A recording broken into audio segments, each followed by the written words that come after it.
का थोड़ा सा आप इसको अगर कंक्लूड करें आज की इस बात को, तो कैसे देखते हैं कि ये डायरेक्शन किस तरफ जा रही है, जहाँ पे तजावीज़ आई हैं मुख्तलिफ हाई कोर्ट्स की और बड़ी वैलिड तजावीज़ हैं जो देखिए जो बिस्मिल्लाहिर्रहमानिर्रहीम,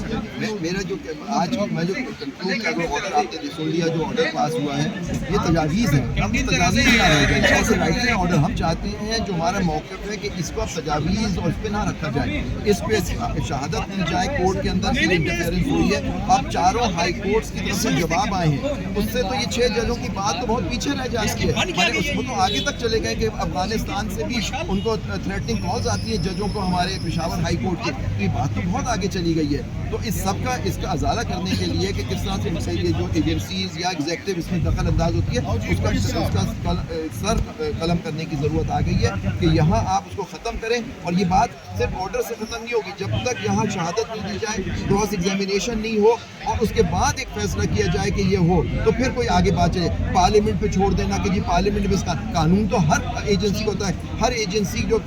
एजेंसी होती है उसने एक ओथ लिया होता है, कॉन्स्टिट्यूशन में लिखा हुआ है कि वो पॉलिटिकल मामलों में इंटरफेयर नहीं करेंगे, क्या वो करते ही नहीं करते वो भी बात आपको फैसला करना है। तो ये कानून बनाने से इसका कानून पे अमल दरामद की ज़रूरत है। और यहाँ पे एक मौका मिल गया, जैसे जजेस कह रहे थे, और हम समझते हैं कि फुल कोर्ट होना चाहिए ताकि इसका इंस्टीट्यूशनल रिस्पॉन्स होना चाहिए। ये इंडिविजुअल जजेस का मामला नहीं है। वहाँ जैसे जजेस कह रहे थे कि एक इंडिविजुअल जज को पता होना चाहिए कि उसके पीछे पूरा इंस्टीट्यूशन खड़ा हुआ है, अगर उसको ताकत होगी तो कोई ना उसको फ़ोन करेगा ना उस पर कोई असरअंदाज करने की कोशिश करेगा। लेकिन हाँ वो अकेला हो जाएगा जैसे शौकत सिद्दीकी के साथ या और जजों के साथ हुआ, तो फिर ये मामला तय नहीं होगा। ये एक मौका मिला है, ये सुनहरी मौका है, और इसमें ये मौका हाथ से नहीं जाना चाहिए। हम लोग पूरी कोशिश कर रहे हैं, 6 मेंबरान हैं हम लोग पाकिस्तान बार के, हम कहते हैं कि यह हाई कोर्ट सुप्रीम कोर्ट में इसका फैसला होना चाहिए और जिन लोगों ने किया है उसको उसके सख्त से सख्त सजा देनी चाहिए। फिर दादी के सुप्रीम कोर्ट ने भी हुक्म दिया है कि मुख्तलिफ इदारे अपना जवाब जमा करा सकते हैं अटॉर्नी जनरल के जरिए, क्या वो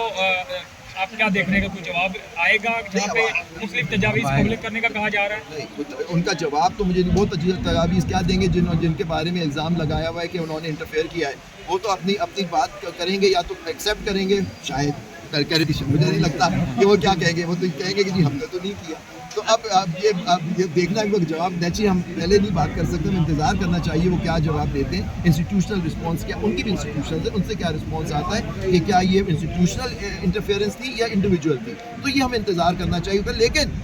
जजों ने जब बात की तो वो बात हमें आया हदीस की तरह सही माननी चाहिए। उस पर उनकी जरा जैसे आज बात हुई कोर्ट के अंदर कि कोई प्रेस कॉन्फ्रेंस से ये कहा गया कि उन 6 जजों को मिसकॉन्डक्ट किया जाए, अगर इस तरह से डराया जाएगा तो ये डराना ये भी एक इंटरफेरेंस है कि उन जजों का कि आपकी शिकायत कैसी, ये भी मैं कहता हूँ जिस आदमी ने ये कहा है उसके भी रिकॉर्ड पे लाना चाहिए प्रेस कॉन्फ्रेंस, और उसके खिलाफ भी पूछा जाए कि आप किस तरह से जजों को धमका रहे हैं। तो ये सारी चीज़ें हैं। अब ये सुप्रीम कोर्ट का है, और देखिए ये हाई कोर्ट्स का मामला नहीं है कि सर हाई कोर्ट और डिस्ट्रिक्ट कोर्ट, ठीक है सुप्रीम कोर्ट, लेकिन वो सुप्रीम कोर्ट हाईएस्ट कोर्ट होती है, उससे ये लोग चाह रहे हैं अगर हाईएस्ट इंस्टीट्यूशन होता है वो अपनी बाकी जो मातहत इंस्टीट्यूशन होते हैं उसके हिफाजत करता है, ठीक है आइन में हाई कोर्ट इंडिपेंडेंट होता है, जो डिस्ट्रिक्ट जुडिशरी अंडर सुपरविजन होती है, लेकिन आप